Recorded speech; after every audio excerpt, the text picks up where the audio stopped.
Yo people, welcome back to another video. So on screen are the Nielsen scores. These are basically as close as you can get in terms of finding out how shows perform. However, they require about 4 weeks of work in order to get the outcome. So this was for the premiere of The Mandalorian Season 3. And as we can see, it's pretty disappointing. I personally think this is bad news, but Disney have done this to themselves. So they cannot blame the fans, they can't blame anyone.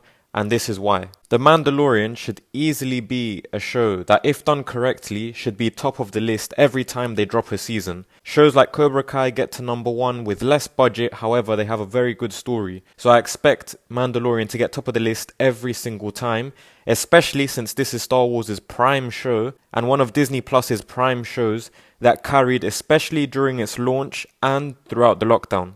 Which brings me on to point number 1. Season 2 was released in 2020 when the lockdown was happening. Depending on which country you were in, you had 1 lockdown, 2 lockdown, 3 lockdowns. It all depends. However, this means more people had more time at home. So obviously this would boost up the Mandalorian Season 2's numbers by default. Especially with people having been in the first lockdown in March with a lot more free time, so they probably watched Season 1. So this all led nicely to Disney Plus having increased numbers. And probably numbers that they thought would carry on. However, they never like to read into stats, and lockdown is a key reason as to why The Mandalorian got more views than it should have. Point number 2, it took 2 years to release Season 3.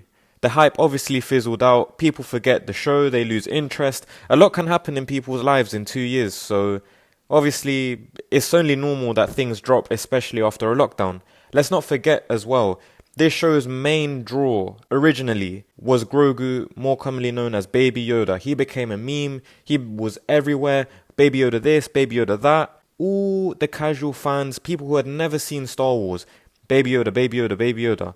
The hype for Baby Yoda died longer than 2 years ago. He was more of a Season 1/Season 2 just to see what other cute moves he does. After that, it will get stale. Point number 3, they fired Gina Carano for her political opinion, and she was one of the main characters of this show. They were looking for any reason to fire her anyways, and there's also a lot of people that need to be educated on why she got fired. I'm not here for that, I've made a video already about that. I see a lot of Disney sexuals with fake information all the time, spreading a lot of fake news to further back Disney's decision, which was incorrect. Point number 4, they have dropped 2 underwhelming and disappointing shows with the Book of Boba Fett and Kenobi in between Season 2 and Season 3 of Mandalorian. For some fans, those 2 shows were the last straw. Changing Boba Fett's character, having him do nothing. He takes off his helmet all the time, he talks a lot. It wasn't like the OG Boba Fett. Things like rewriting canon that has withstood 46 years with Obi-Wan Kenobi show. Things like Vader and Obi-Wan fighting twice. Leia knowing who Obi-Wan is.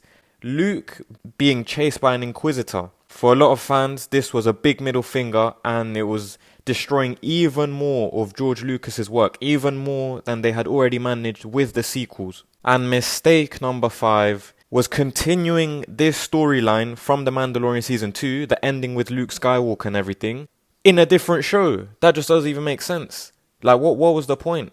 I get you're trying to link all these shows and make everything connect, but there was no need for that, because what you've done now, you've made people confused when they see the trailer of Season 3. They're like, oh wait, what?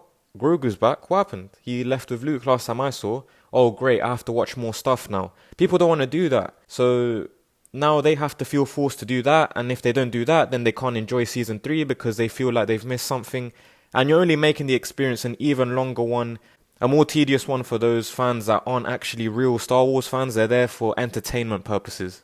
Let's not forget, Grogu left in the Book of Boba Fett. He left Luke Skywalker.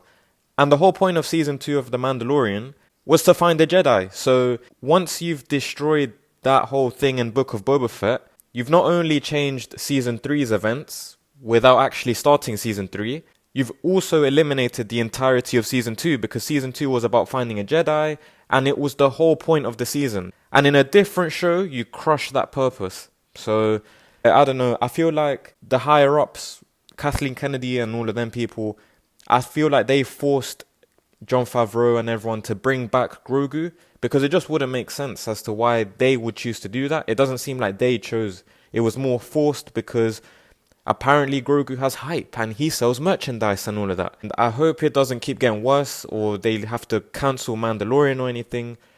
But it's a bit disappointing. But yeah, shout out to everyone that made it this far. I appreciate the support. Don't forget to like, comment, subscribe. I'll catch you in the next one and have a great rest of your day.